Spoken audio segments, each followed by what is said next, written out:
আমি ন্যায় বিচার পেয়েছি, যেহেতু সে নিজে আত্মস্বীকৃত, সুতরাং সে অপরাধী বিচার পেয়েছে, আমি সন্তুষ্ট।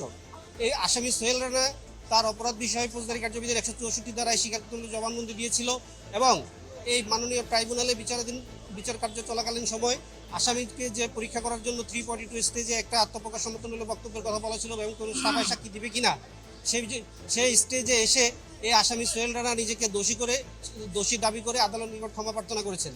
যেহেতু এই আসামি আদালতের নিকট 164 ধারা জবানবন্দিও দিয়েছিল এবং মাননীয় বিচারিক আদালতের নিকটও সে নিজেকে দোষ স্বীকার করে অনুকম্পা চেয়েছে, সেহেতু এই আসামি এই কথিত চাঞ্চল্যকর ঘটনার সাথে এই সংশ্লিষ্ট নিজেই স্বীকার করেছে এবং সে সাফা সাক্ষী দেয় নেই। আমি যেহেতু সে সাফা সাক্ষী দেয় নাই, তার মানে সে অপরাধী, যে অপরাধী প্রকৃত তার সাজা পেয়েছে, ন্যায় বিচার নিশ্চিত হয়েছে আমি মনে করি। আমি ন্যায় বিচার পেয়েছি, যেহেতু সে নিজে আত্মস্বীকৃত, সুতরাং সে অপরাধী বিচার পেয়েছে, আমি সন্তুষ্ট। আমাকে আজকের দিনের জন্য নিয়োগ প্রদান করা হয়েছে, আমি আজকের দিন পর্যন্ত আমার যে দায়িত্ব সে দায়িত্বটা পালন করেছি। আগামীতে কি হবে বাংলাদেশ সরকার এবং আসামি পক্ষ জানে, এই বিষয়ে আমি কিছু জানি না।